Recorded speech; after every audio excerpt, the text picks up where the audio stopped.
Elena, connue sous le nom de Ye, est née dans une famille rurale. Sa mère a consacré sa vie à travailler dans la ferme familiale, tandis que son père était chauffeur. Dès leur plus jeune âge, Ye et sa sœur Nina ont participé aux tâches ménagères, à la cuisine et aux soins des animaux. Elles ont assumé ces responsabilités pour aider leurs parents, qui travaillaient dur et rentraient à la maison épuisés chaque soir, en mettant la table et en préparant le thé dans le cadre de leur routine quotidienne. Ye aspire à devenir enseignante, une passion suscitée par l'admiration qu'elle porte à sa première enseignante, Mademoiselle Terran. Cette dernière, récemment diplômée de l'université, était un mentor rayonnant et intelligent qui incitait ses élèves à viser l'excellence scolaire. Ye était déterminée à suivre ses traces et à incarner les mêmes qualités de gentillesse et de savoir dans sa carrière d'enseignante. Ye a excellé dans ses études et a été acceptée dans une école normale après avoir terminé ses études secondaires, ce qui a marqué le début de sa vie urbaine. S'adapter à la vie loin de sa famille pour la première fois était intimidant, car elle n'avait été séparée d'elle que pendant de courtes périodes. Cependant, Ye s'est rapidement adaptée à son nouvel environnement. Elle s'est lancée dans ses études, a noué des amitiés avec ses camarades de classe et a tenu ses professeurs en haute estime. Il lui est apparu évident qu'elle avait choisi la bonne voie. L'enseignement était sa véritable vocation. Après avoir obtenu son diplôme, Ye a décroché son premier poste d'enseignante. Elle a décroché un poste dans une prestigieuse académie de langue, avec un salaire incroyable qui dépassait ses attentes. Ye se lança à corps perdu dans son travail, prenant plaisir à enseigner, à répondre aux questions des élèves, à préparer le matériel de cours et à participer à des discussions éducatives. Elle a rapidement commencé à recevoir des éloges de la part de collègues expérimentés, ce qui lui a procuré une immense joie. Pendant ce temps, sa sœur Nina s'est installée en ville et a obtenu un poste dans une usine de transformation de la viande après avoir obtenu son diplôme de l'École supérieure d'économie. Nina s'est ensuite mariée avec Phil, le fils du directeur de l'usine. D'abord hésitant à l'égard du mariage en raison de l'éducation rurale de Nina, ses parents finissent par l'adopter et l'adorer pour sa beauté, son travail acharné, sa fidélité et sa gentillesse. Les jeunes mariés vivent dans un appartement spacieux composé de 3 pièces et d'un grand balcon, et Ye se réjouit sincèrement du bonheur de sa sœur. D'un autre côté, la vie amoureuse d'Ye avait été tumultueuse pendant ses années d'études. Ses relations étaient marquées par l'immaturité, l'égocentrisme, la dépendance et la faiblesse, ce qui a conduit à une série d'échecs amoureux. Chaque rupture a laissé un sentiment d'amertume et de déception. Par conséquent, Ye a décidé de faire une pause dans ses relations amoureuses et de se concentrer sur l'avancement de sa carrière. Au milieu de tout cela, les hommes ont été pour elle une source de frustration considérable, ce qui l'a incité à se concentrer sur son développement professionnel. Puis, un jour, un homme du nom de Phil est entré dans la sphère de la jeune enseignante. Il se comportait avec humilité, un peu de réserve, et se tenait plutôt petit, mais ses yeux azur et son sourire chaleureux dégageaient du charme. Leur première rencontre a lieu dans l'enceinte du gymnase de l'école, où Phil, qui supervise une équipe d'artisans en pleine course contre la fin de l'été, la croise. Alors que leurs regards s'entrecroisent, Ye perçoit chez lui une attirance ineffable, dont elle peine à formuler l'essence, bien qu'il ne soit pas franchement beau. L'attitude timide de Phil et son recul rapide lorsqu'il croise le regard d'Ye lui laissent une impression attachante. Dans ce moment fugace, il est devenu évident pour Ye que Phil, lui aussi, éprouvait une attirance mutuelle. Par la suite, leurs chemins se croisent quotidiennement, mais Phil évite le contact visuel direct, préférant jeter des coups d'œil furtifs en direction d'Ye.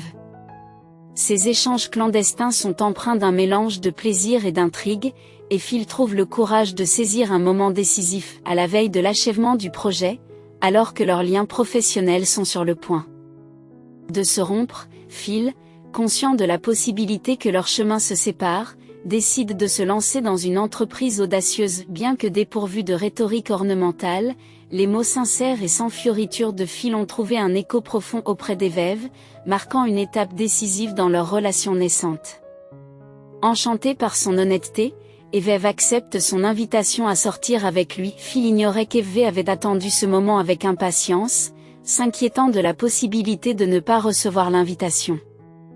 Pour leur première sortie, Phil propose d'aller au cinéma. En passant du temps ensemble ce jour-là, Eve se rendit compte que Phil était la pièce manquante de sa vie. Leur connexion s'est faite sans effort, et ils se sont rapprochés en partageant des histoires de vie. Phil a grandi sans ses parents et a été élevé par sa grand-mère, très stricte, qui lui a inculqué des valeurs traditionnelles. Malgré une enfance difficile, Phil ne s'est pas attardé sur le passé lorsqu'il a partagé son éducation avec Eve. Sentant son besoin insatisfait de chaleur et d'attention, Eve sympathise avec lui et souhaite le combler d'affection. Après avoir terminé l'école, Phil s'est engagé dans l'armée, puis a poursuivi une carrière dans la soudure, bien qu'il n'ait pas trouvé de travail dans le domaine qu'il souhaitait. Il est devenu contremaître d'une équipe de réparation, ce qui lui a assuré un revenu stable. Malgré cela, Phil s'est accroché à son rêve de devenir soudeur pour les salaires plus élevés qu'il offrait, investissant beaucoup d'efforts dans la maîtrise du métier. Phil vivait dans un appartement loué comme celui d'Eve, mais son éducation a pris un tournant décisif lorsque des parents peu scrupuleux ont vendu la résidence de ses parents pendant ses années de formation, le laissant sans ressources. Repartir à zéro est devenu son mandat, mais il ne nourrit aucun ressentiment ou grief à l'égard de la vie. En dépit de sa main injuste, la nature compatissante de Phil transparaît. À l'instar des précédents prétendants d'Eve, il lui assure sa subsistance et lui offre son manteau lors des soirées fraîches. L'enveloppant de chaleur, Eve se sentait chérie et convoitée en présence de Phil, un sentiment qu'elle savourait. L'amour naît, réciproque dans son intégralité. Le regard tendre et affectueux de Phil, associé à ses efforts sincères pour favoriser le bonheur d'Eve, a renforcé leur lien. Lorsque Phil l'a demandé en mariage, l'acceptation d'Eve a été sans équivoque. Son désir d'entretenir leur partenariat et leur soutien mutuel était palpable. Au départ, Nina, la sœur d'Eve, s'est opposée à son choix, la poussant à chercher un prétendant plus fortuné parmi les connaissances aisées de Phil. Cependant, après avoir fait plus ample connaissance avec Phil, Nina a changé d'avis. Reconnaissant sa bonté inhérente et sa profonde affection pour Eve, elle rassure sa sœur, approuvant la valeur de Phil. C'est une perle, se réjouit-elle en faisant part de ses observations à Eve. Sa gentillesse n'a pas de limite et son amour pour toi est sans limite. Ensemble, vous vous épanouirez. Ne renoncez pas à cette perle rare. Je suis vraiment ravie pour vous. Le bonheur se profile à l'horizon. Phil et Uye se marient et s'installent dans l'appartement qu'ils louent, marquant ainsi un chapitre heureux dans la vie de Uye. Son mari dévoué s'est surpassé pour la soutenir, obtenant un emploi de soudeur sur un chantier de construction afin d'augmenter leurs revenus. Phil a également accepté avec enthousiasme des emplois à temps partiel supplémentaires, saisissant chaque occasion de gagner plus d'argent avec un objectif en tête, acheter la maison de leurs rêves dans un quartier estimé, avec des écoles de premier ordre et des terrains de jeux pittoresques pour leurs futurs enfants. De temps en temps, Phil surprenait sa femme bien-aimée avec des gestes inattendus, qu'il s'agisse d'une belle bague ou d'un charmant bouquet, laissant Uye exaltée et reconnaissante d'avoir été bénie par un mari aussi affectueux et attentionné. Le jeune couple chérit le temps passé à converser sur un large éventail de sujets, qu'il s'agisse de films, d'anecdotes sur des êtres chers ou de projets d'avenir.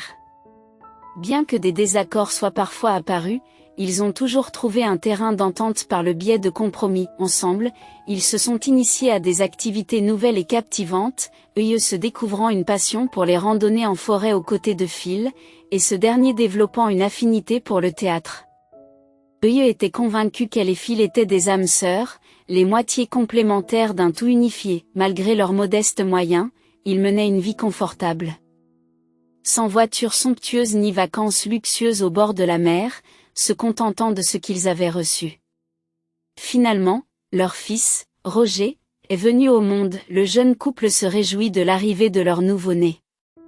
Phil rayonne de fierté lorsqu'il tient son fils dans ses bras pour la première fois. En tant que nouveau père, il a fait preuve de remarquables qualités d'attention, de sensibilité et de sollicitude, surtout après le travail. Pour permettre à sa compagne Eve de se reposer, Phil emmenait souvent leur bébé faire de longues promenades dans le quartier. Cependant, la plupart du temps, le couple se promenait ensemble, s'engageant dans des conversations sincères sur leurs projets d'avenir. Bien qu'ils n'aient pas encore trouvé de logement, leurs économies augmentent régulièrement, Ce qui leur permet d'espérer qu'ils pourront bientôt s'offrir une maison à eux. Le couple envisageait souvent un avenir radieux pour leur fils, aspirant à ce qu'il devienne une personne intelligente et gentille. Ils se sont promis de cultiver ses talents et de l'aider à relever les défis de la vie avec un dévouement inébranlable. Cependant, leurs rêves se sont heurtés à de dures réalités. Une série de malheurs a frappé leur petite famille peu après la naissance de leur fils. Tout d'abord, une crise financière a érodé leurs économies, réduisant à néant leurs espoirs d'acheter l'appartement de leurs rêves, alors qu'ils étaient si près d'y parvenir. Accablé par les événements, le couple a dû faire face à la situation, ses émotions mises à nu et ses larmes coulant à flot. Dans un moment poignant, Phil, à l'insu d'Eve, avait déjà imaginé une maison avec 3 chambres à coucher, près d'une excellente école et d'un centre sportif pour leur fils, avant d'être confrontés à un revers dévastateur. Mais ils n'ont pas eu le temps de se décourager, car ils ont dû faire face à des temps difficiles. Le salaire qu'Eve recevait de l'école a été réduit, et les choses ont également été difficiles sur le chantier de construction où Phil travaillait. Son principal revenu provient désormais de contrats de construction privés, et il travaille de longues heures pour subvenir aux besoins de la famille au fur et à mesure que le temps passe. Alors que leur fils Roger grandit et se prépare à entrer en première année, il semble s'adapter aux nouvelles circonstances. L'optimisme quant à un avenir plus radieux commençait à fleurir, offrant un sentiment d'espoir à l'horizon. Cependant, une tragédie s'est produite sur le chantier de construction. Malgré la nature prudente de Phil et son comportement attentif, les propriétaires du chantier ont négligé les mesures de sécurité pour économiser de l'argent, ce qui a conduit à un accident mortel. Phil est tragiquement tombé du toit d'un supermarché en construction sur le béton dur en contrebas. Les secours arrivent et confirment son décès, annonçant la terrible nouvelle à Eve le lendemain matin. Son départ soudain a bouleversé son monde, la privant de la volonté de continuer. Si son bien-aimé est parti, se dit-elle, à quoi bon affronter le nouveau jour? Eve se rendit compte qu'elle ne rencontrerait jamais une autre âme comme Phil, les individus aussi exceptionnels semblaient rares, et elle ne ressentait aucun besoin pour qui que ce soit d'autre. Elle se languit de son sourire, de son regard et de la présence réconfortante qu'il lui apportait autrefois.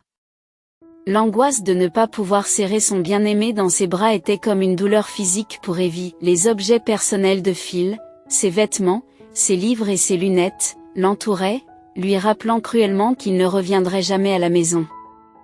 L'idée de ne plus jamais l'embrasser, de ne plus jamais partager une blague avec lui ou avec leur fils était insupportable. Désespérée, Evie se tourne vers l'alcool, tout en sachant qu'il s'agit d'une voie destructrice. Son seul désir était d'échapper au chagrin écrasant, même si ce n'était que pour un moment fugace. Quel aurait été le sort d'Evie sans l'intervention de Na? En accueillant Roger temporairement, Na s'est rendu compte qu'Evie était incapable de s'occuper d'elle-même, et encore moins de son enfant. Perdue dans son chagrin, Evie néglige les émotions et les peurs de son fils. C'est la maladie de Roger qui a ramené Evie à la réalité. Hospitalisé pour une pneumonie, il est dans un état critique. Alors que Nina annonce la nouvelle en pleurant, se reprochant des soins inadéquats, la gravité de la situation devient évidente. La fièvre et le délire de Roger ont été attribués à l'immense stress provoqué par la mort de son père et les troubles émotionnels de sa mère. Après un séjour précaire de 24 heures aux soins intensifs, l'état de santé de Roger s'est amélioré. Le médecin conseille à Evie de ne pas baisser la garde et de cesser de noyer son chagrin dans l'alcool. Il était temps pour Evie de se réengager dans la vie. Il ne pouvait pas ramener Phil, mais il ne pouvait pas se permettre de perdre leur fils. Cette prise de conscience marque un tournant pour Evie. Son fils lui inspire une peur sans précédent et provoque une transformation en elle. Prenant sa vie en main, elle a arrêté de boire, a repris le travail et s'est engagée dans un rôle de mère attentionnée et aimante. Eve rendit fidèlement visite à son fils à l'hôpital tous les jours, pour voir Roger mûrir au-delà de son âge. Les fardeaux qu'il portait l'avaient prématurément vieilli, sa forme frêle et son regard mélancolique peignant un sombre tableau. Eve se rendit compte de la profondeur du traumatisme de son fils et réalisa son rôle essentiel de mère forte et solidaire. Admettant sa négligence passée, elle a décidé de devenir l'incarnation d'une mère dévouée, prodiguant à Roger une attention et des soins inébranlables. En raison des loyers exorbitants de la ville, Eve est contrainte de retourner dans son village, une décision d'autant plus motivée par la perte récente de son père, victime d'une crise cardiaque, sa mère âgée ayant besoin d'aide. Le déménagement s'est avéré pratique et nécessaire. Roger s'est inscrit à l'école du village et Eve y a trouvé un poste d'enseignant. Cependant, les contraintes financières se sont rapidement fait sentir, poussant Eve à envisager un changement d'emploi en raison de la grande disparité des salaires entre l'école du village et les institutions urbaines. Elle s'efforce de joindre les deux bouts, mais la suggestion d'un voisin lui offre une solution prometteuse. Son neveu possède un magasin dans le marché central animé de City, spécialisé dans les vêtements, les chaussures et les accessoires. Le magasin avait besoin d'un vendeur, et l'homme attira Eve avec un salaire compétitif et une part des bénéfices. Les horaires de travail lui convenaient également. Eve a dû quitter sa carrière bien aimée d'enseignante pour enfants, sa véritable passion. Mais face aux difficultés, elle a pris la décision difficile de faire ses adieux à son école. Pendant longtemps, Eve a ressenti une profonde nostalgie à l'égard de ses élèves, de ses collègues et de l'environnement scolaire. La vue d'enfants en uniforme dans les rues lui rappelait sa vie passée. Cependant, elle a accepté sa nouvelle réalité dans le monde de la vente au détail, faisant face à des clients indécis, à des rivaux qui déclenchent des controverses et au fardeau des responsabilités financières. Chaque journée de travail demandait beaucoup de temps et d'efforts, Eve devant se lever avant l'aube et parcourir près de 2 kilomètres jusqu'à l'arrêt de bus le plus proche pour se rendre en ville. La satisfaction de son travail réside désormais dans le salaire, qui permet à Eve d'offrir à son fils des vêtements et des jouets élégants, et même de l'emmener dans une station balnéaire. Pendant l'été, la mère d'Eve s'occupe de Roger, son petit-fils. Malgré son âge avancé, elle avait encore la vitalité et le temps de se consacrer à son petit-fils. Eve rendait souvent visite à sa sœur, Nina, qui gérait le ménage et s'occupait de sa fille, n'ayant pas d'emploi. Les revenus du mari de Nina étaient suffisants pour subvenir aux besoins de la famille, ce qui lui permettait de s'offrir le luxe de ne pas travailler. C'est ainsi que leur vie s'est déroulée, travailler sans relâche pour joindre les deux bouts. Je suis un peu gênée d'être une femme au foyer, mais chacun a son propre chemin dans la vie, se lamente doucement Eve. Je ne suis pas mécontente du mien, Roger et moi sommes satisfaits de ce que nous avons, alors pourquoi s'inquiéter inutilement? Eve se réjouit sincèrement de la trajectoire de Nina. Elle éprouve une profonde affection pour sa sœur et sa nièce, Molly, la fille de Nina. Le quatuor fait souvent des sorties ensemble. C'est Nina qui a transmis sa sagesse financière à Eve, en lui conseillant d'investir dans les actions d'une importante société de technologie de l'information. Phil insiste sur le fait que c'est une décision prudente. Nous avons nous-mêmes investi une somme importante dans ces actions. Roger est persuadé que cela va rapporter, et l'intelligence de Phil confirme cette affirmation, affirme Nina. Motivée par les conseils de sa sœur, Eve achète discrètement plusieurs actions. Bien que les rendements s'accumulent progressivement, Eve choisit de réinvestir les dividendes, cachant cet effort financier à son fils et à sa mère, craignant leur désapprobation. Laissons-les tranquilles, se dit-elle en chérissant son entreprise secrète. Eve économise avec diligence, renforçant de temps à autre son portefeuille d'actions, tout cela dans le but d'assurer un avenir prospère à son fils. Roger est devenu un jeune homme sociable et astucieux. Contrairement à son père réservé, il fait preuve de vivacité et de charisme, s'attirant sans peine une pléthore d'amis. Toujours à la pointe de l'actualité, Roger se laisse aller au rire et à la camaraderie, pour le plus grand plaisir d'Eve. Observant son fils avec fierté, elle s'émerveille de l'homme qu'il est devenu, confiant, courageux et intelligent. Roger était l'exemple même du fils qu'elle et Phil avaient imaginé lorsqu'il se promenait dans le quartier avec une voiture d'enfant. Bien que son rêve de devenir avocat ait été anéanti par le refus de la faculté de droit, Roger s'est tourné vers l'armée avant de tenter sa chance en ville à son retour. Soutenant le parcours de son fils, elle lui a apporté une aide financière et lui a trouvé un appartement en ville. Vas-y et poursuis tes rêves, mon chéri. Mais fais attention et sois conscient de ce qui t'attend. Et n'oublie pas que tu auras toujours une maison où retourner, lui dit-elle. Reconnaissant, Roger a souri et a exprimé sa détermination à réussir en ville parmi les nombreuses opportunités et possibilités.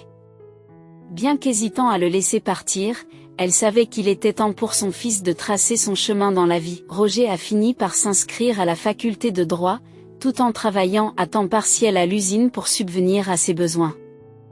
Il a étudié, travaillé et assumé la responsabilité de son loyer avec assiduité, devenant ainsi un jeune homme indépendant. Malgré sa vie bien remplie, il se rend souvent au village, apportant des cadeaux et partageant des anecdotes amusantes avec sa mère et sa grand-mère. En revanche, la mère d'Ève s'était repliée sur elle-même, s'aventurant rarement à l'extérieur et ne reconnaissant parfois pas ses propres filles.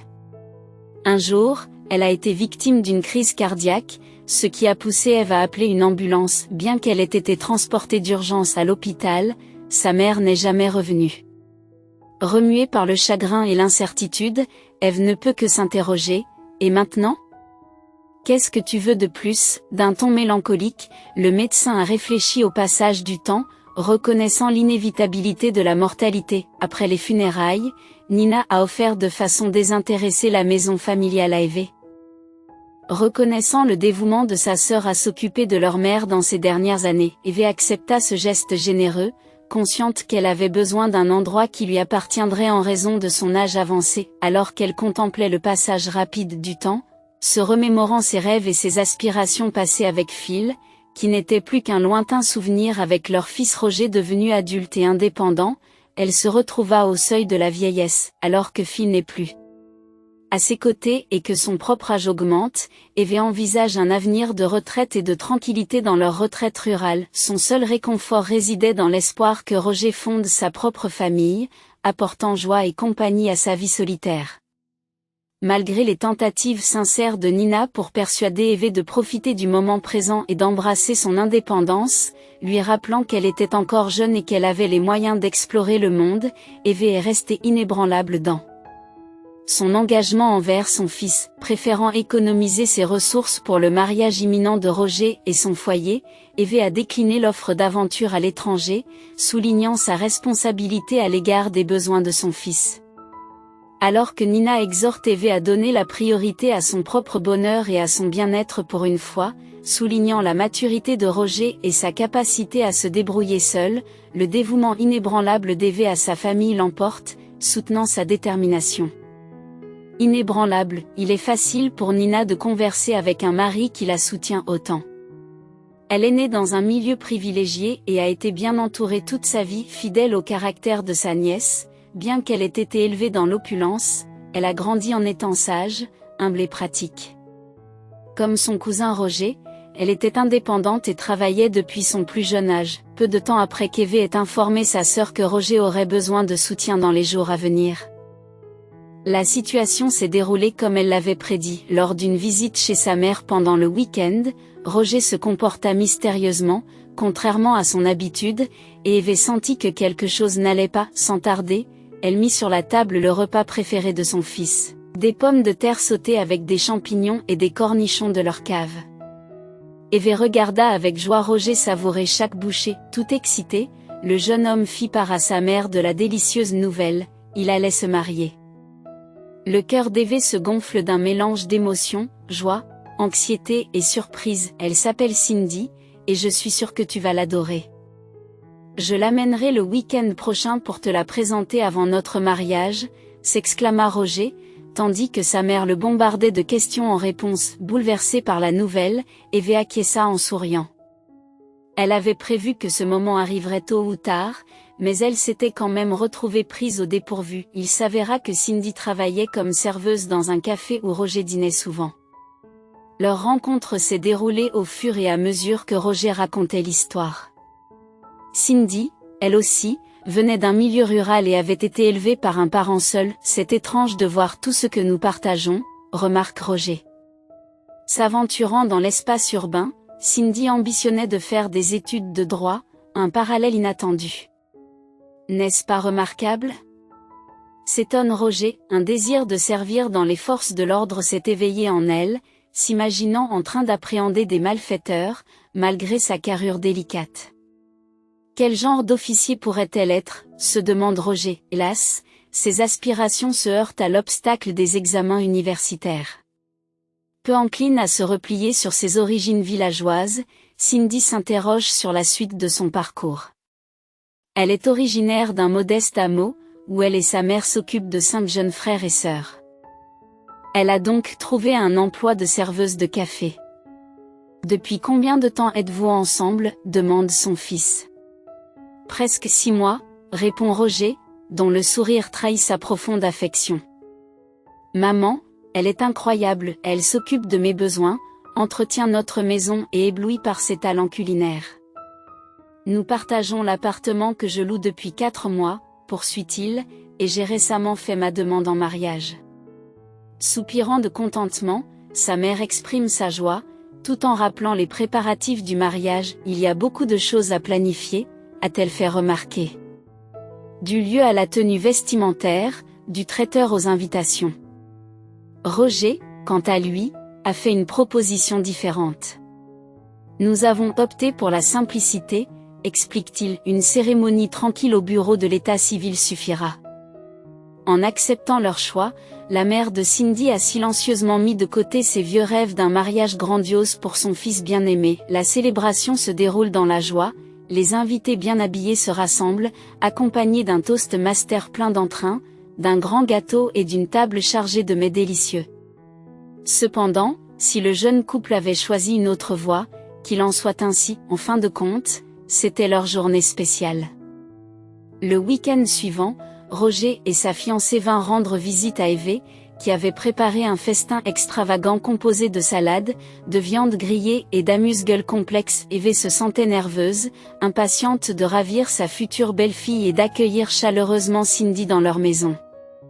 Elle recherchait la perfection pour que Roger soit fier de sa mère. Cindy, jeune femme svelte et de petite taille, séduit la foule par ses grands yeux sombres, ses sourcils délicats et sa frange épaisse. Vêtue d'une robe bleue simple mais de bon goût et chaussée de chaussures à petits talons, elle semblait d'abord réservée, examinant son environnement avec un soupçon de timidité. Peu à peu, Eve se rendit compte que l'attitude modeste de Cindy n'était qu'une façade calculée.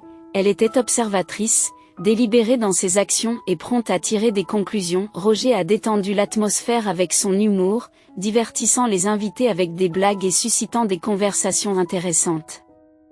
Toujours vif, énergique et sociable, il attirait l'attention sans effort. Parallèlement, Cindy enchantait Eve par sa grâce et les regards amoureux qu'elle échangeait avec son fiancé. Il y avait une tendresse et une affection palpables dans leurs interactions, Roger rendant la pareille à Cindy en lui tenant tendrement la main. De temps à autre, un magnifique lien d'amour et d'unité s'épanouissait entre le jeune couple, remplissant le cœur d'Eve de joie. En peu de temps, Roger et Cindy échangèrent leurs vœux, ce qui incita Eve à proposer une célébration dans un café confortable avec leurs amis. Même si ce n'était pas un grand mariage, ce serait tout de même une belle affaire. Au fil des ans, Eve a économisé de l'argent grâce à son travail et aux investissements judicieux suggérés par sa sœur. Elle avait d'abord prévu d'acheter un appartement en ville, mais elle s'est vite rendue compte que la vie au village lui apportait du bonheur, entourée de visages paisibles et accueillants. À l'approche de la retraite, Eve a trouvé du réconfort dans son village et a décidé de ne pas déménager. Seule sa sœur était au courant de ses économies, car Eve préférait la modestie. Elle voulait que Roger cultive l'indépendance et la réussite par lui-même, en donnant la priorité à son parcours dans la vie. Cachés sur un compte bancaire, il y avait des fonds dont Eve avait judicieusement investi dans des actions sur la recommandation du mari de sa sœur. Ces investissements avaient considérablement augmenté et constituaient une source de revenus pour les noces à venir de son fils.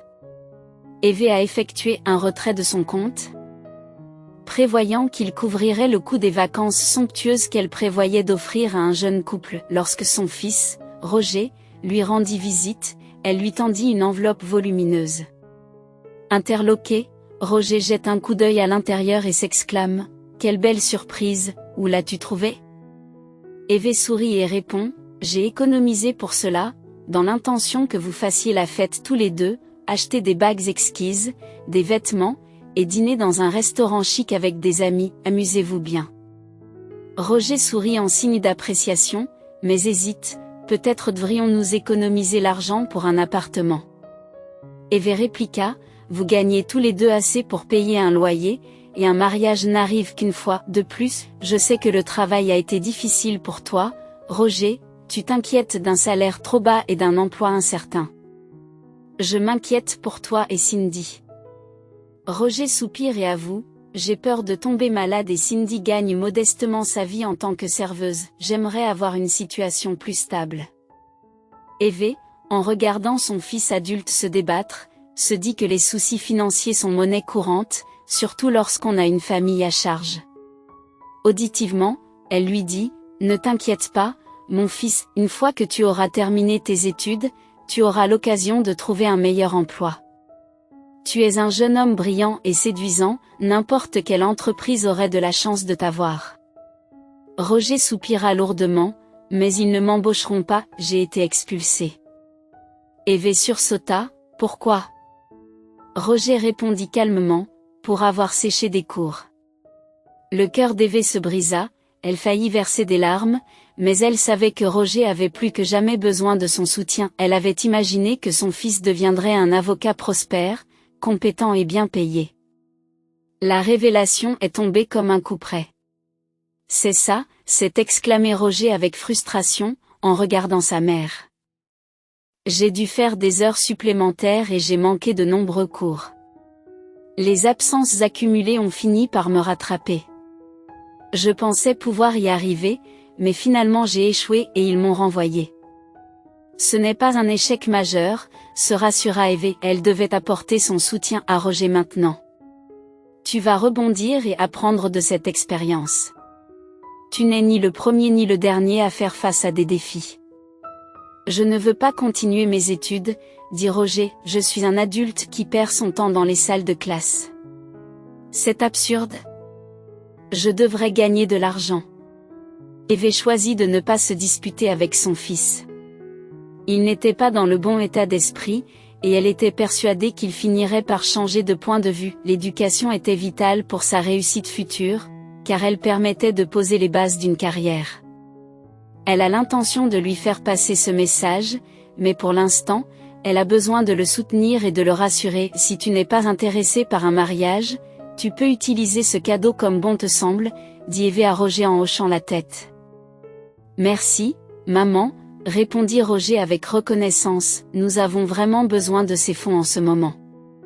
J'apprécie votre aide. Contrairement à d'autres qui pourraient se lancer dans des dépenses de mariage, vous pensez à l'avenir. Après le départ de son fils, Eve resta à la maison le cœur lourd, elle s'inquiétait pour Roger. Il n'avait pas terminé ses études, n'avait pas d'emploi stable ni de logement, et était maintenant sur le point de se marier. S'ils avaient des enfants, Roger devrait travailler du matin au soir dans des emplois non qualifiés pour subvenir aux besoins de la famille.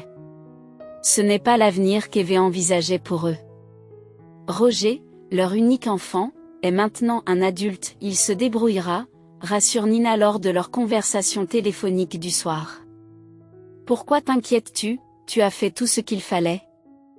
Maintenant c'est à lui de jouer. J'aurais peut-être dû leur donner de l'argent pour un appartement, suggère Eve à Nina, pensant que cela allégerait le fardeau du jeune couple.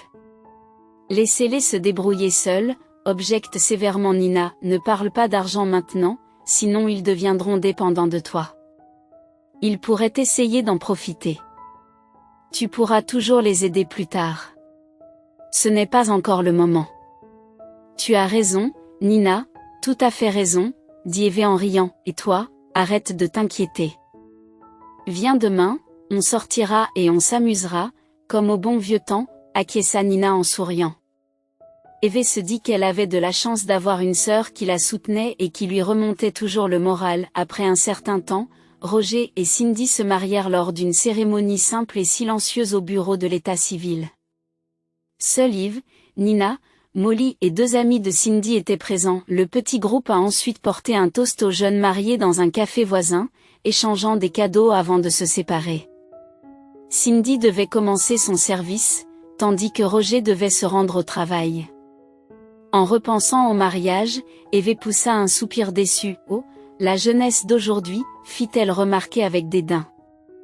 Nina, chérie, tant qu'ils sont en vie, ils s'en fichent, ajouta-t-elle, balayant toute inquiétude. L'état de la vie de Roger et Cindy était un mystère pour Eve. Son fils évitait d'en parler, et elle se sentait mal à l'aise pour aborder le sujet. Lorsqu'il se rendait visite, Cindy était polie mais distante, et Eve observait une certaine froideur entre eux. La vie professionnelle de Roger ne se déroule pas sans heurts, il ne cesse de changer d'emploi à la recherche d'un revenu stable, mais en vain. Malgré cela, Roger est réticent à l'idée de reprendre des études de droit. Eve voulait offrir à son fils un soutien financier, mais elle s'est abstenue, estimant qu'il était essentiel pour le jeune couple de voler de ses propres ailes. Elle estimait qu'il devait relever ses défis en tant qu'adulte, sans aide excessive. Cependant, la situation pesait lourdement sur Eve, qui reconnaissait le besoin de stabilité si un enfant devait entrer dans le tableau. Au fil du temps, alors que Roger continuait à lutter pour l'emploi, Eve a remarqué un changement radical dans son comportement. D'un plaisantin enjoué, il devient un homme sérieux et troublé. Eve soupçonne que les problèmes financiers sont à l'origine de son malheur. Un jour, elle entendit par hasard une conversation entre Roger et Cindy. Malgré la diminution de la fréquence des visites, les visiteurs continuent à venir la voir. Eve est entrée dans la cuisine pour récupérer une oie aux pommes fraîchement sortie du four. En revenant avec un plateau, elle découvrit une scène désagréable qui se déroulait devant elle. Le regard dédaigneux que Cindy lançait à Roger révélait ses véritables sentiments. Claudia, quant à elle, parlait joyeusement de ses prochaines vacances aux Émirats avec Glenn, qui lui avait offert un nouvel iPhone pour son anniversaire. Roger, quant à lui, n'a même pas les moyens d'offrir une cure thermale à sa compagne. La réalité de leurs difficultés financières a frappé Eve de plein fouet et elle s'est sentie désolée pour son fils. Il était évident que le comportement irrespectueux de Cindy pesait sur Roger. Malgré la tension, Roger restait silencieux et soumis, n'osant pas se défendre. Eve pouvait sentir l'humiliation qu'il ressentait. La pudeur de Cindy s'estompait depuis longtemps, révélant sa vraie nature. Eve s'efforça de dissimuler ses émotions, réalisant qu'intervenir ne ferait qu'empirer la situation.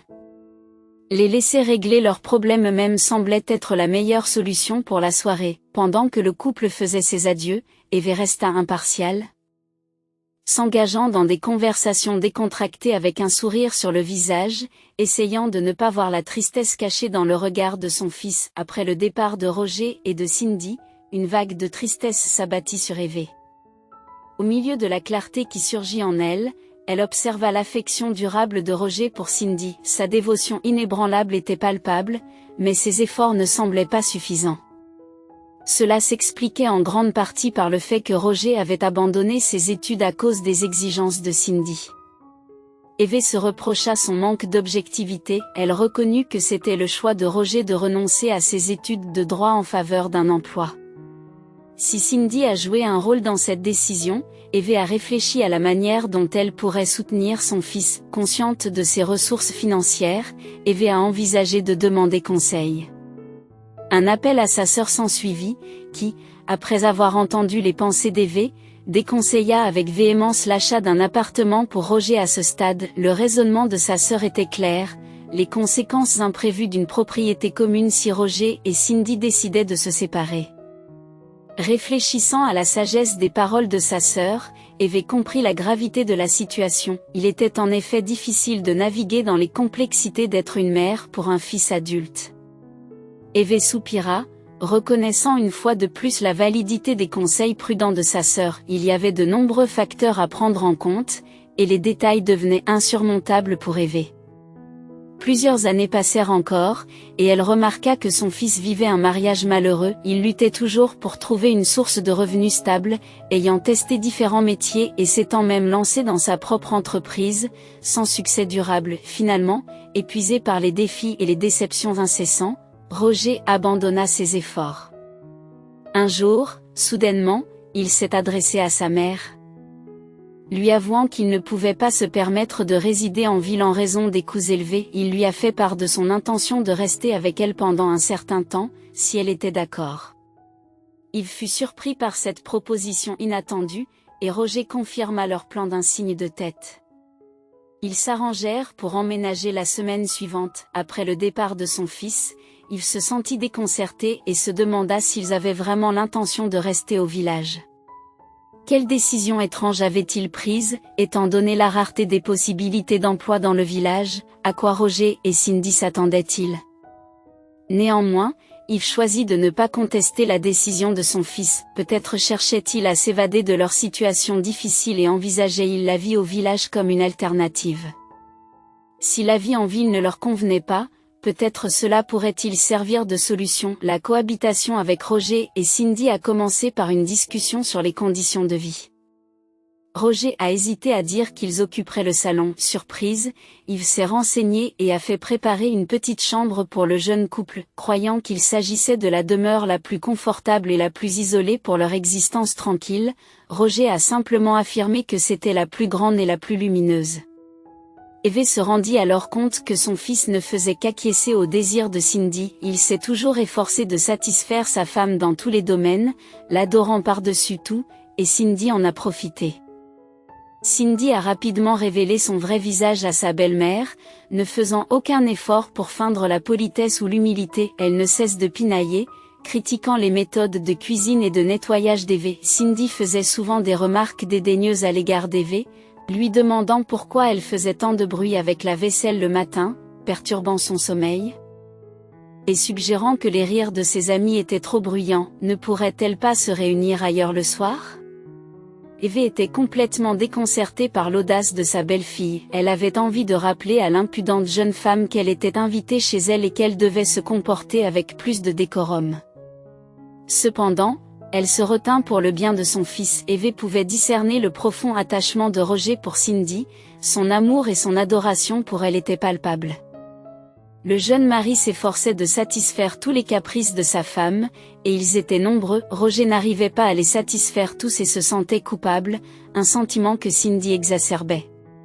Cette culpabilité se manifestait souvent lorsqu'elle évoquait les cadeaux extravagants de bijoux et les dépenses somptuaires des conjoints et partenaires de ses connaissances. Eve a compris que Cindy manipulait Roger, jouait avec ses émotions et l'exploitait. Cependant, Eve hésite à confronter son fils à la réalité de la situation. Il semblait trop pris au piège de l'amour et de l'infatuation. Si Cindy le lui demandait, il sauterait volontiers d'une falaise pour elle. Entre-temps, Roger a trouvé un emploi à la scierie locale. Le travail est pénible, mais la rémunération est suffisante pour permettre à Cindy de se rendre de temps en temps en ville pour faire du shopping et se restaurer. Cindy, quant à elle, ne s'intéresse guère à la recherche d'un emploi. Où pourrais-je trouver un travail convenable dans ce village? Se lamente-t-elle, je ne peux plus me rendre en ville tous les jours comme avant. Eve, se souvenant de ses propres déplacements solitaires au marché central, rétorque, vous n'avez pas de mari à charge, mais plutôt un enfant à élever. Cindy rejette la comparaison d'Eve et soupire paresseusement, les temps et les circonstances changent. Premièrement, j'ai la chance d'être mariée, car aujourd'hui, la charge financière incombe à l'homme et non à la femme. Deuxièmement, je ne me précipite pas dans la maternité, ce serait imprudent sans un foyer stable. Troisièmement, je traverse actuellement une phase difficile. Pensez-vous qu'il était facile de travailler de nuit comme serveuse et de faire face à des clients exigeants? J'ai besoin de temps pour récupérer et me ressaisir. Bien qu'Eve ait beaucoup de choses à répondre à sa belle-fille, elle choisit le silence, donnant la priorité à la tranquillité d'esprit de son fils. Il était déjà aux prises avec l'adversité, et elle ne voyait pas la nécessité d'aggraver ses frustrations. Au fur et à mesure que Cindy passe du temps avec Eve, la femme remarque le manque d'affection de Cindy envers Roger, qui se manifeste par des expressions, des paroles et des actions désagréables. Malgré tous ces signes, Cindy resta avec Roger pour une raison simple, elle doutait de trouver une autre personne qui ferait autant d'efforts pour elle. Les rares sentiments profonds de Roger pour Cindy étaient connus d'elle, et elle a profité de sa loyauté et de son obéissance. Le comportement arrogant et irrespectueux de Cindy envers sa belle-mère en présence de Roger, avec ses regards méprisants et ses remarques acerbes, a donné à Eve l'impression qu'elle n'était pas la bienvenue dans sa propre maison. Pour réduire les contacts avec sa belle-fille, la mère de Roger a commencé à rendre visite à des voisins et à passer la nuit chez sa sœur. Nina suggère de fixer fermement des limites à la belle-fille irrespectueuse, mais Eve hésite, se sentant mal à l'aise à l'idée de confronter Cindy. Bien que Cindy se soit constamment plainte à Roger de sa mère, la dépeignant sous un jour négatif, Roger a cru aveuglément le point de vue biaisé de sa femme. Il a défendu Cindy, la considérant comme une femme merveilleuse, exhortant sa mère à ne pas la considérer comme une adversaire et à essayer de se réconcilier avec elle. Sans engager de discussion avec Eve, j'ai tenté d'expliquer calmement mon point de vue. Je préfère éviter de converser avec elle. Elle a l'habitude d'orienter les discussions en sa faveur et de me présenter comme l'adversaire. C'est le nœud du problème, se lamente Roger en secouant la tête. Malheureusement, Cindy croit que vous avez du mépris pour elle. Elle perçoit des critiques ou de la négligence dans vos actions. Pourquoi lui confier des tâches de cuisine ? Cindy est en difficulté et mérite un peu de répit. Je lui ai simplement suggéré de débarrasser son assiette, je ne l'ai pas forcée à travailler. Contrairement à ce que vous pensez, c'est moi qui gère la plupart des tâches de la maison. Le regard de Roger s'emplit de tristesse, mais Eve reconnaît qu'il est inutile de le raisonner. Il reste inconscient du fait que Cindy, qu'il adore, orchestre le chaos dans sa vie et celle de sa mère.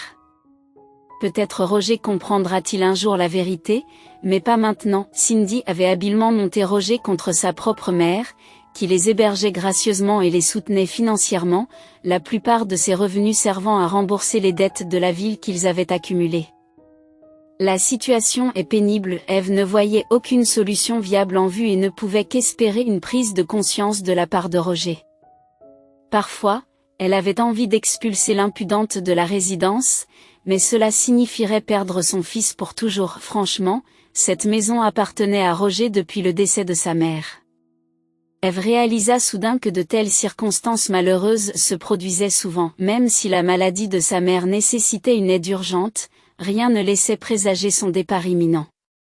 Eve réfléchit longuement à ce scénario, envisageant la possibilité que sa mère parte brusquement un jour. Elle pensa aussi à Roger.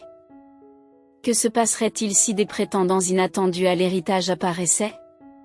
Tout était possible, y compris des conflits familiaux ou des problèmes d'héritage. Pour préserver les intérêts de Roger, Eve, alors seul propriétaire de la maison, a décidé d'en transférer la propriété à son fils en rédigeant un acte de donation. Cette action lui a apporté la tranquillité d'esprit, car la maison appartenait désormais officiellement à Roger. Bien que Roger n'ait jamais envisagé d'avoir besoin de l'héritage, il rêvait de déménager en ville, d'acquérir un appartement de luxe ou peut-être de s'installer à la campagne. Grâce aux conseils avisés de Nina, Eve choisit de faire preuve de patience. Sans sa sœur, Eve aurait pu dépenser ses économies pour acheter un appartement en ville pour le jeune couple. Eve se rendit compte que Cindy ne tenait pas vraiment à Roger, mais qu'elle l'utilisait à des fins personnelles. Si Roger achetait une propriété, celle-ci deviendrait une propriété commune et Cindy chercherait probablement à obtenir une part importante dans le cadre d'un règlement de divorce. Eve espérait que Roger finirait par voir clair dans cette façade de fausse affection. Elle était consciente que sa sœur était confrontée à des difficultés et que Roger pourrait avoir besoin d'un soutien financier à l'avenir. Na a proposé de partir en vacances ensemble, et pourquoi pas, elle convainc Eve par téléphone qu'ils prendront du plaisir à bronzer, à nager dans la mer et à faire des excursions. Eve finit par céder, car elle avait vraiment besoin d'une pause dans le chaos qui régnait à la maison. Ils décidèrent de laisser la maison à eux-mêmes.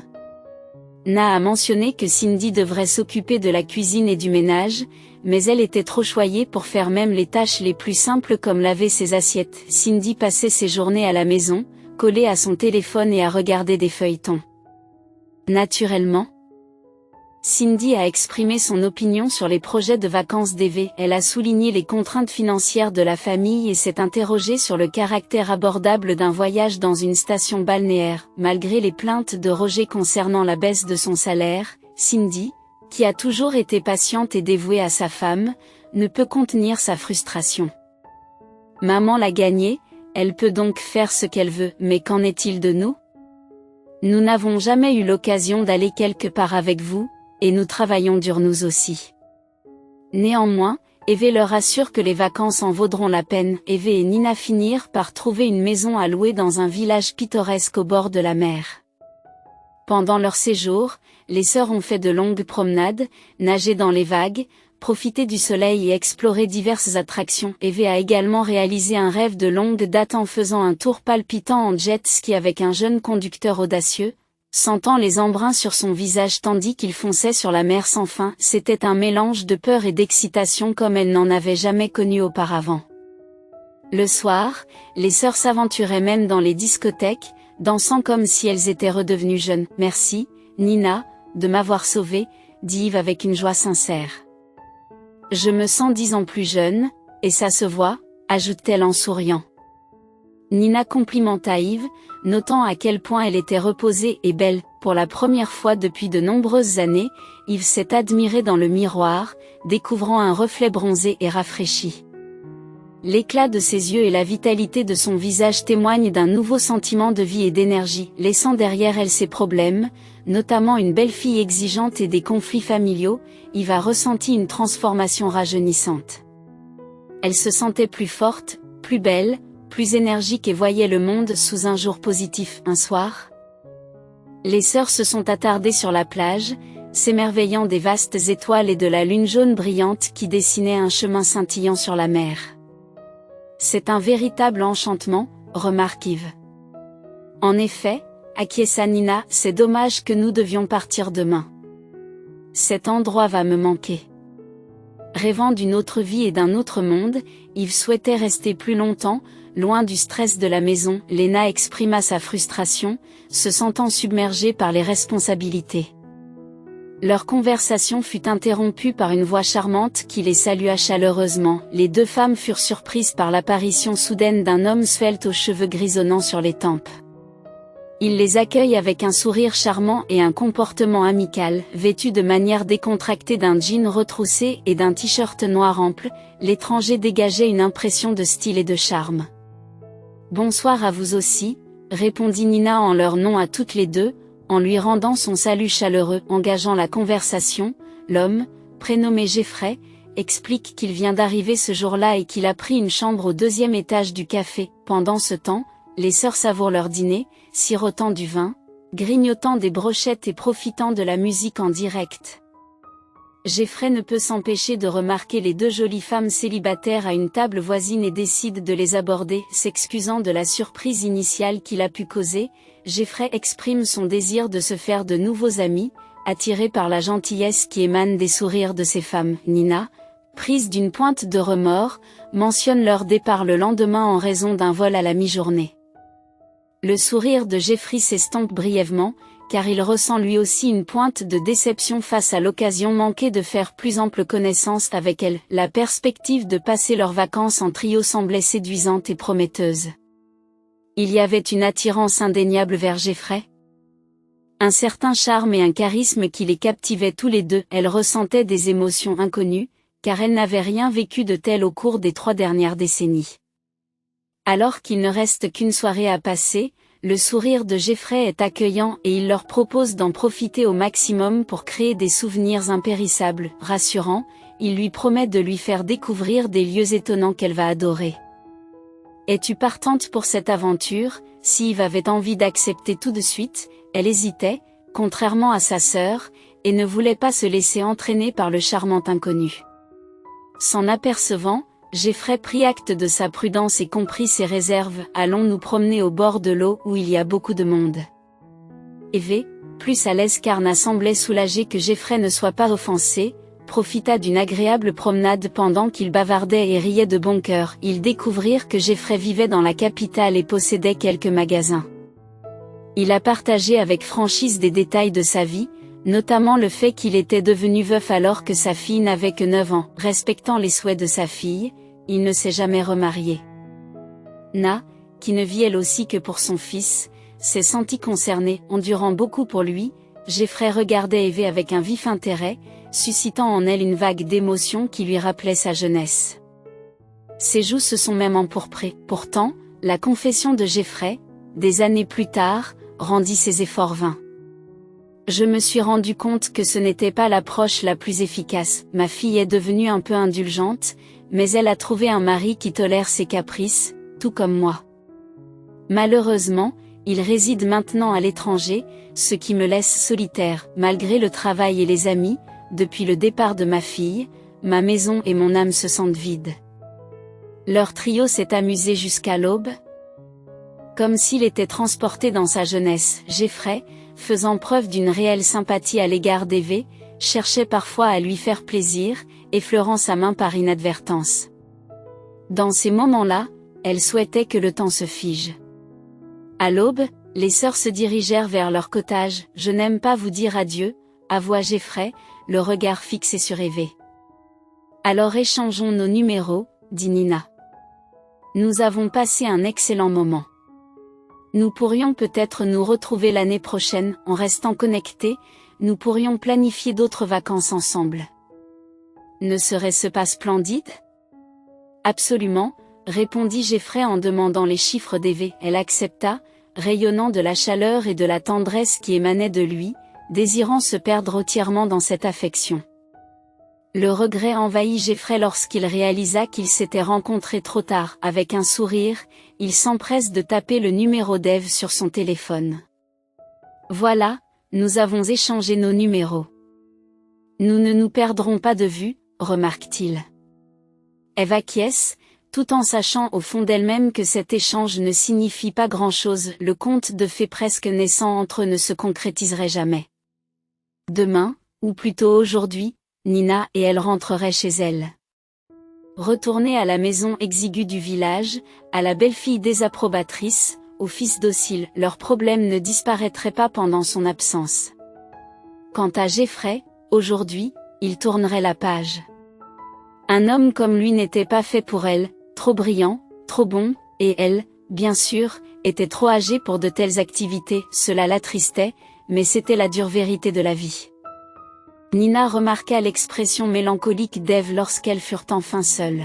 « Il s'est vraiment pris d'affection pour toi », dit-elle en plaisantant. Eve la repoussait avec un sourire. Elle savait que les pensées de Jeffrey persisteraient, sa voix douce, ses manières charmantes, son regard captivant. Pourtant, elle savait qu'elle disparaîtrait de sa mémoire dès le lendemain. Cela n'avait pas d'importance. Sans le savoir, Jeffrey avait laissé une marque profonde dans sa vie. Eve ne rentre chez elle que tard dans la soirée, avant leur vol.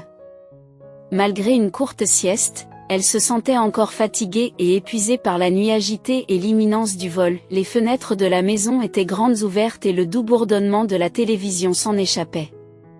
Le journal télévisé du soir retentissait en arrière-plan. Eve était sur le point d'entrer dans la maison avec un sourire lorsque la voix de Cindy attira son attention. Visiblement occupée dans la cuisine à enseigner une tâche simple, Cindy mentionna que Roger arriverait bientôt pour envoyer Eve chercher du lait chez Madame RUP, et qu'il déplacerait discrètement ses affaires à l'extérieur de la porte. C'est un jeu d'enfant. Nous en avons discuté à maintes reprises. Pourquoi s'inquiéter ? Rassure Cindy. Roger hésite, n'est-ce pas un peu dur ? C'est ma mère. C'est sa maison, pas seulement la tienne. Cindy rétorque, tu m'as montré l'acte de donation. Si c'est le cas, pourquoi devrais-je supporter son harcèlement constant ? Eve, chérie, je t'ai dit à maintes reprises qu'elle cherchait à entrer en conflit avec nous. Je ne peux plus supporter de vivre avec ta mère, c'est soit moi, soit elle. Roger, concédant à contre-séhure, marmonna, d'accord, d'accord. Alors, quel est le plan ? Cindy l'avertit, reste vigilant. Ne faiblissez pas. Prenons les choses en main. Nous affirmons nos limites personnelles. Eve se tenait sous la fenêtre, ne se sentant ni vivante ni morte. La conversation qu'elle avait entendue lui parvenait lentement. Elle allait être expulsée de la maison, et Roger l'avait approuvé. C'était une trahison qu'elle n'avait jamais anticipée. Eve prit une profonde inspiration pour se calmer, afficha une façade joyeuse et entra dans la maison. « Bonjour », accueillit Cindy avec un sourire gourmand. « Nous pensions que tu arriverais un peu plus tard. » Eve répondit joyeusement, « Un taxi m'a ramené rapidement. Je n'ai même pas eu le temps de jeter un coup d'œil en arrière. Je t'ai apporté des cadeaux, et je déborde d'impressions à partager. » Cindy affichait un semblant de joie lors de la réunion, tandis que Roger était assis à côté d'elle, avachi et silencieux. Eve a compris la cause profonde de l'abattement de son fils. C'est sans doute un défi pour lui en ce moment, aggravé par son incapacité à contenir l'influence de son exubérante épouse. Cindy intervient brusquement. Peux-tu aller chercher du lait frais chez Madame RUP? J'ai de la soupe qui mijote sur la cuisinière et je ne peux pas partir. Roger est épuisé par son travail et il n'est pas dans son assiette. Si tu n'es pas trop fatigué, Eve, ce serait très apprécié. Eve hocha la tête, acquiesçant à la demande, bien qu'elle prévît la confrontation imminente à son retour. Heureusement qu'elle avait entendu l'échange, cela lui donnait le temps de se préparer à une discussion cruciale avec son fils et sa belle-fille. De loin, Eve aperçut ses valises abandonnées sous le porche, appuyées contre le mur, attendant son attention. Tout espoir de voir Roger mettre un frein au comportement perturbateur de sa femme se dissipa, tout comme la fumée se dissipe. Alors qu'elle montait les marches du porche, Eve entendit la voix de Cindy à l'intérieur, mentionnant une note qui était censée tout clarifier. « Je ne veux pas de votre note, » affirma fermement Eve, « je veux une conversation face à face. Je veux voir la vérité dans vos yeux. » La porte s'ouvrit avec fracas, révélant Cindy debout sur le seuil, son regard rencontrant celui d'Eve. « Eh bien, regardez si vous le devez. » rétorqua-t-elle vivement. « Cindy, pourquoi nous fais-tu subir cela ?» implore Eve, le ton teinté d'inquiétude. « Moi, j'ai fait l'effort d'être une compagne pour toi. Mais pourquoi cette attitude ?» La jeune femme fulminait, soulignant votre caractère critique et votre négativité constante. Pour vous, tout va de travers et vous suivez vos propres règles. Je ne me sens pas à ma place ici, et Roger se plie en quatre pour toi. C'est chez moi, lui rappelle gentiment Eux, il est donc normal que ce soit moi qui dirige. Cindy a rétorqué, c'est reparti. Tu insinues encore une fois que nous habitons chez toi. Mais ce n'est pas votre maison, elle appartient à votre fils, c'est donc vous qui vivez avec nous. Trouvez un autre endroit où résider, votre pension devrait suffire à payer le loyer. Merci de vous préparer à partir.